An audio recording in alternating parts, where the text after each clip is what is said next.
Oke, Assalamualaikum warahmatullahi wabarakatuh. Pada video kali ini, saya akan menjelaskan pertemuan selanjutnya tentang kombinasi bagian crushing. Oke, outline-nya nanti tentang kombinasi, tentang crushing proses, tentang basic way to crush, tentang what is a crusher, tipe crusher, closed site setting, type of circuit in crushing process, dan reduction ratio. Oke, jadi apa itu kombinasi? Mungkin kalian ingat-ingat lagi ya, karena sudah kita bahas dari dua pertemuan selanjutnya. Jadi kombinasi itu adalah proses penghancuran atau pengurangan ukuran material padat menjadi lebih kecil. Ya, jadi di prosesnya, terutama di proses kombinasi ini adalah proses crushing atau peremukan dan proses grinding atau penggerusan. Nah, terus untuk PPT ini saya akan bahas utamanya tentang crushing. Terus crushing apa? Oke, crushing itu adalah proses penghancuran material padat ukuran besar menjadi potongan-potongan yang lebih kecil menggunakan alat mekanik gitu ya. Dan jadi nanti ada beberapa alat yang digunakan untuk proses crushing ini.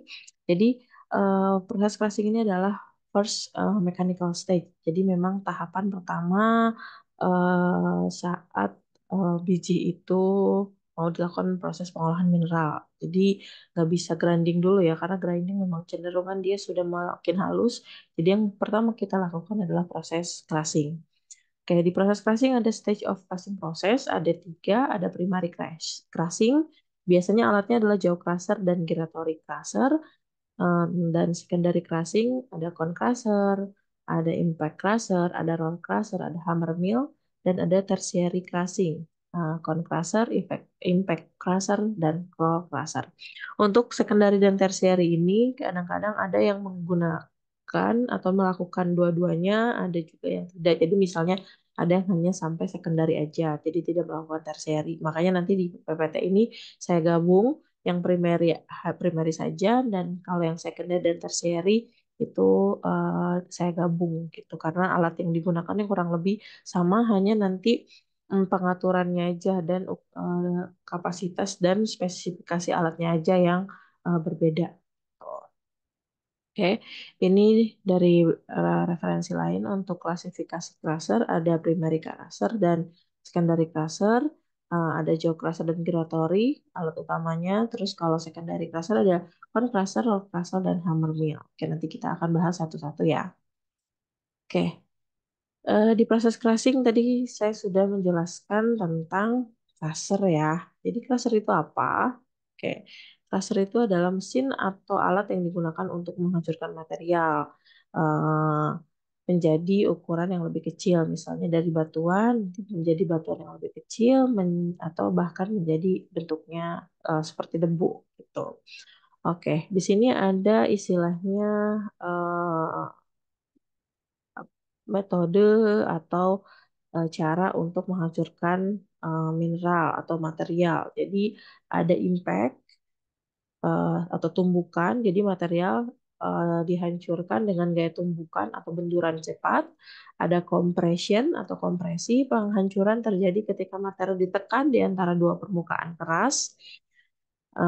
Itu biasanya merupakan prinsip dari jaw crusher dan gyratory crusher ya. Untuk kompresi ini ada istilahnya attrition atau abrasi atau gesekan. Jadi materialnya dihaluskan dengan menggosokkannya satu sama lain terhadap permukaan hancur. Ya, dan ada cutting. Jadi itu dipotong dengan alat yang cukup tajam.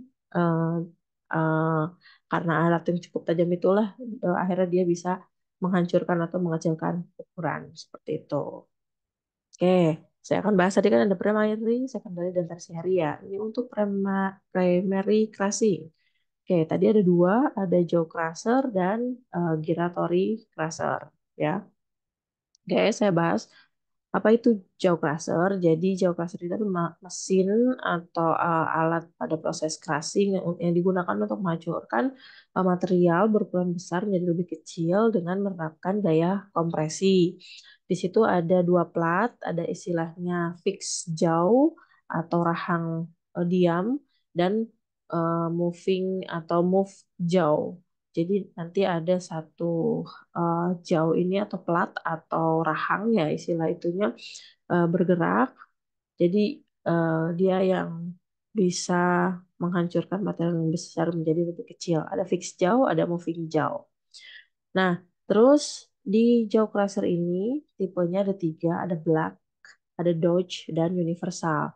Kita bisa lihat porosnya. Kalau yang porosnya black ini dia bergerak eh, kanan kiri seperti ini ya, porosnya atau pivotnya di atas.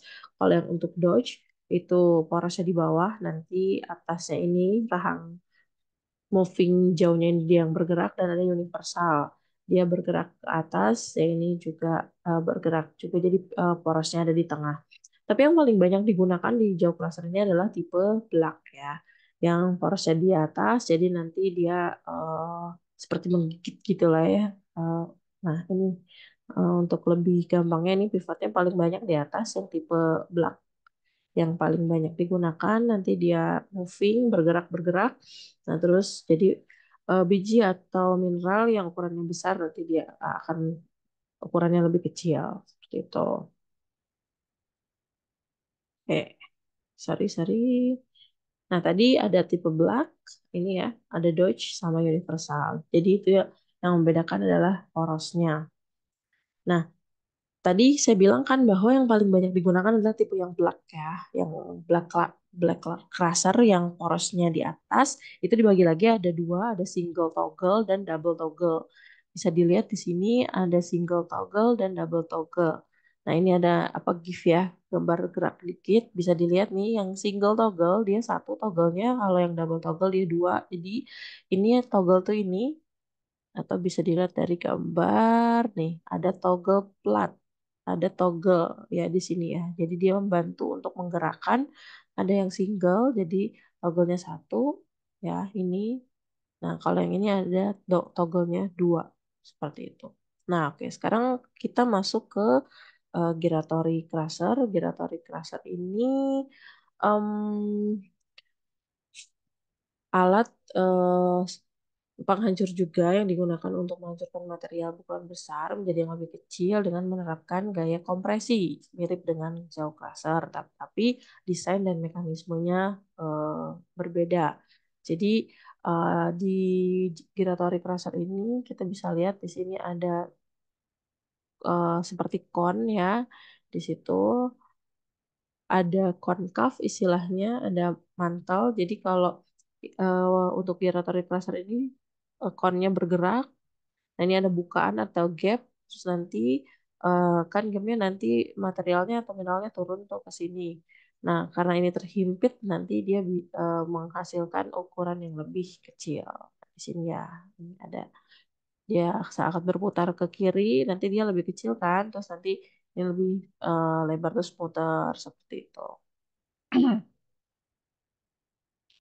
Nah, untuk primary crusher kan tadi ada jaw crusher dan giratory crusher.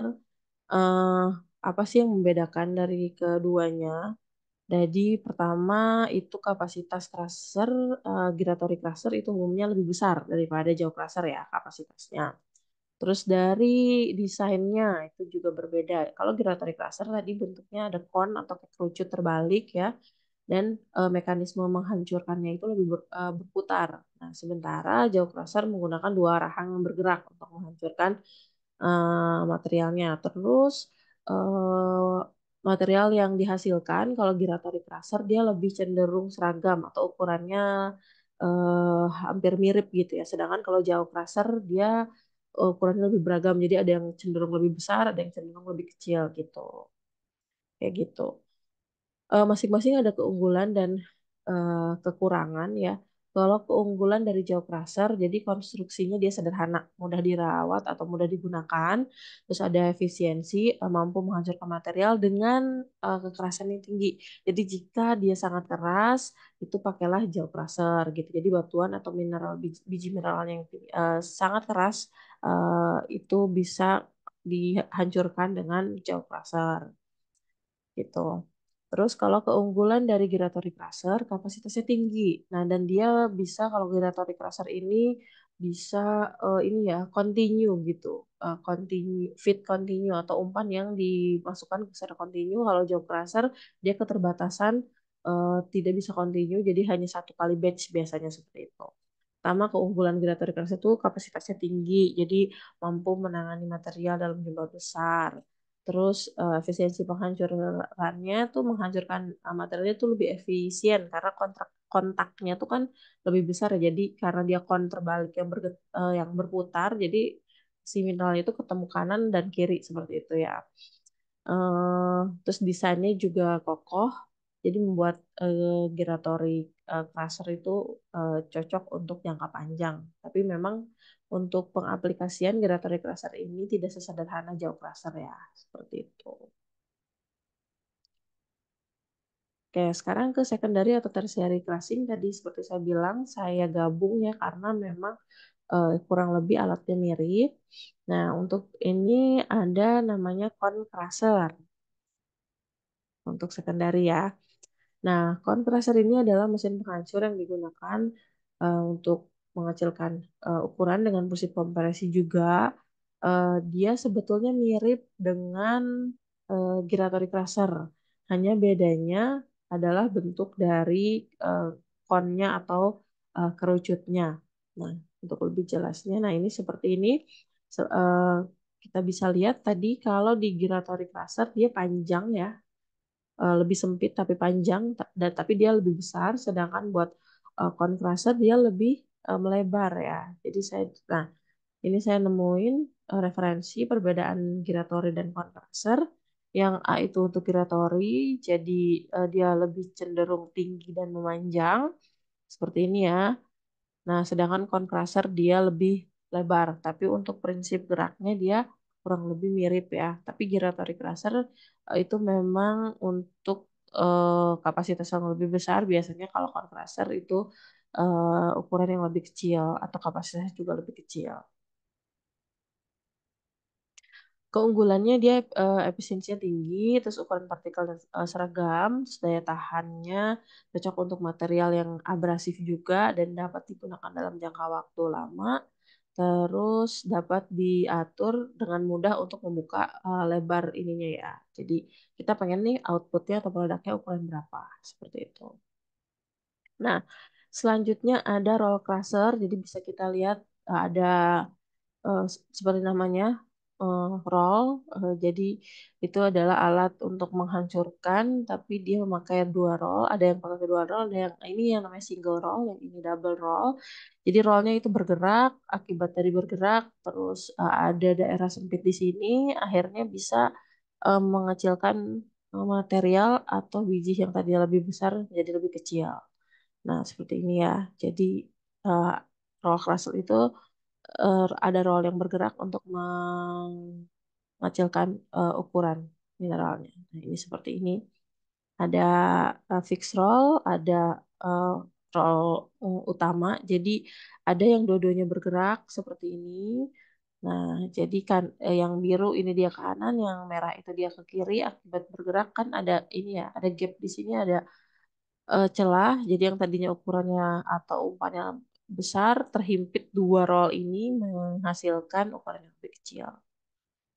Oke, sekarang eh, ada yang namanya hammer mill. Hammer mill itu jadi dia menggunakan serangkaian palu atau hammer ya dari katanya hammer mill, hammer yang berputar dengan kecepatan tinggi. Bisa dilihat nih di sini gambar bergeraknya. Jadi dia diputar dengan kecepatan tinggi. Sistemnya dia ada serangkaian palu diputar kecepatan tinggi sehingga bisa mengecilkan ukuran.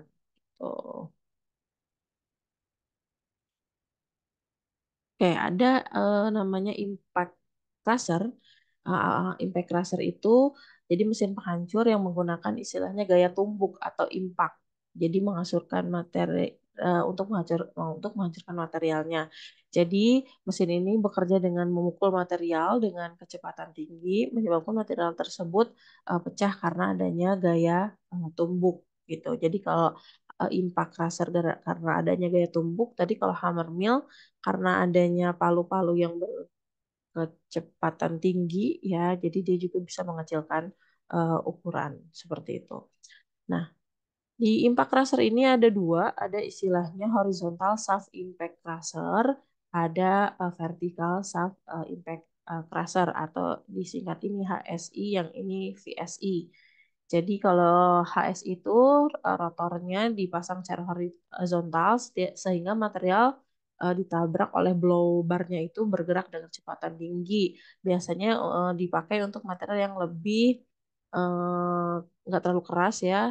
Jadi dia mudah hancur dan ukuran partikelnya tuh yang lebih besar. Sedangkan untuk yang vertical shaft impact, rotornya itu dipasang secara vertikal dan material dilemparkan secara sentrifugal ke arah dinding penghancur ya. Jadi ke dinding-dinding penghancur ini atau material lain yang masuk.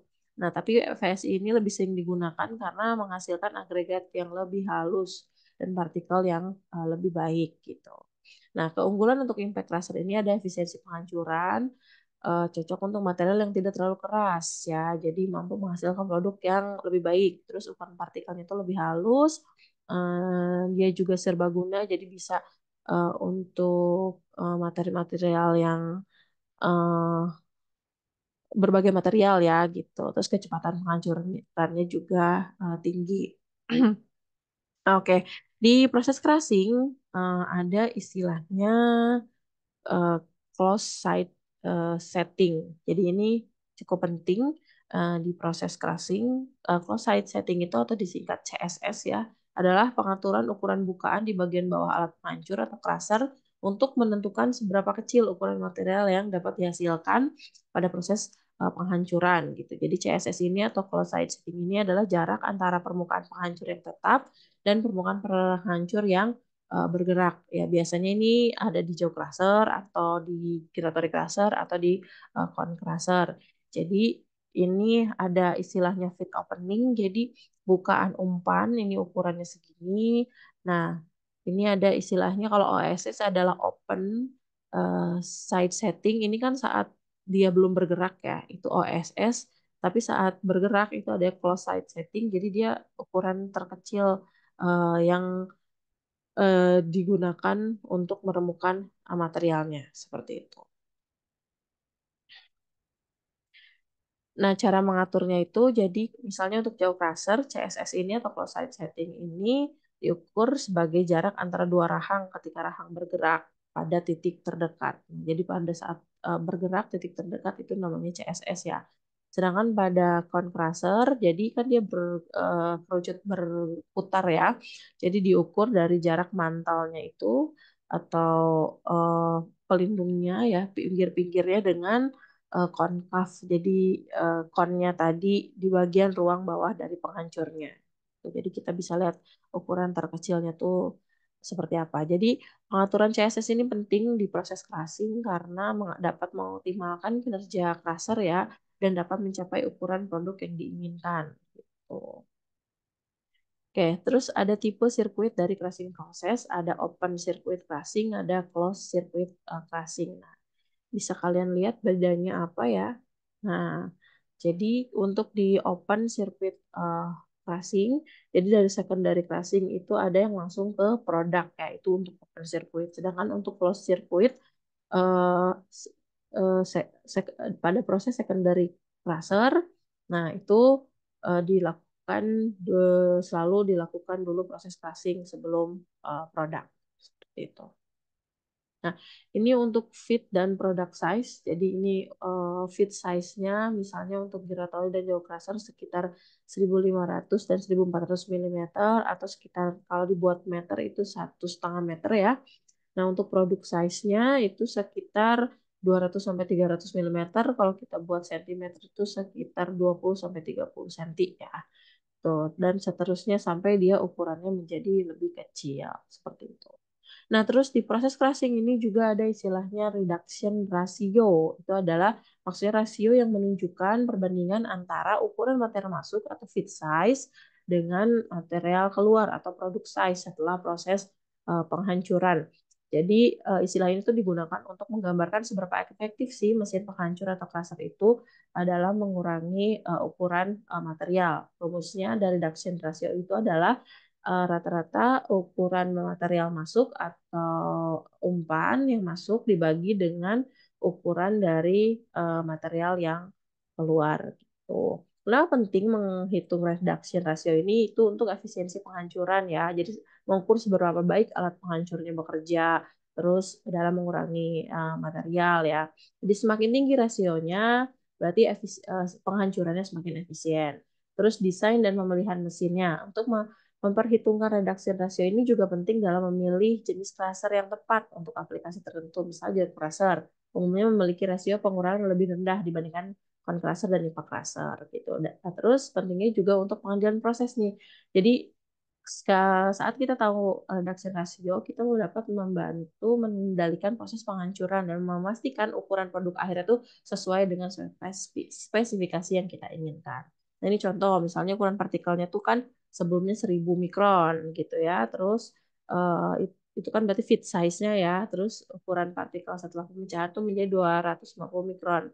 Nah, hitung reduction rasionya berarti tadi pakai rumus ini berarti hasilnya adalah 4:1. Seperti itu. Oke, itu terima kasih. Itulah penjelasan saya tentang proses classing. Saya tutup materi hari ini. Wassalamualaikum warahmatullahi wabarakatuh.